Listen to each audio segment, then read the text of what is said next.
The new Makati City Hall is not a parking building but a world-class building that would benefit not only its employees but also residents and clients of the city, Makati Mayor Jajamar Erwin Junjun Binay told a Senate hearing.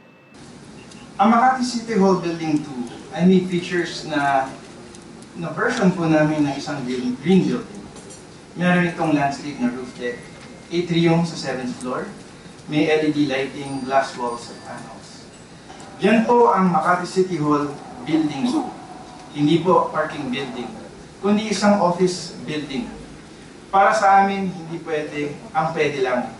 Ang ginawa po namin ay isang world-class building na pinakikinabangan ng mga taong gagamit nito. Mga empleyado namin at ang libong-libong residente at kliyente ng Makati.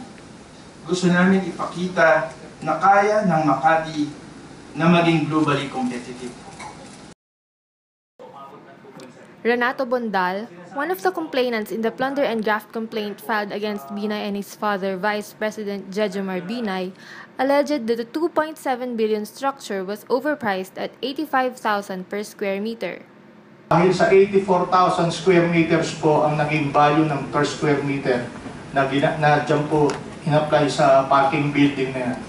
Ang industry average ng isang car park po noong 2007 po 12,000 to 18,000 pesos lamang.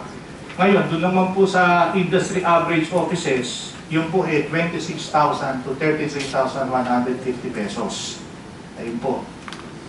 So ito, in other words, ito yung basis ng mga contractors, mga engineers, arkitekto sa pagpepresyo ng mga building. Opo, kilala po yan sa ating bansa. This is Francis Mangosing, Inquirer.net.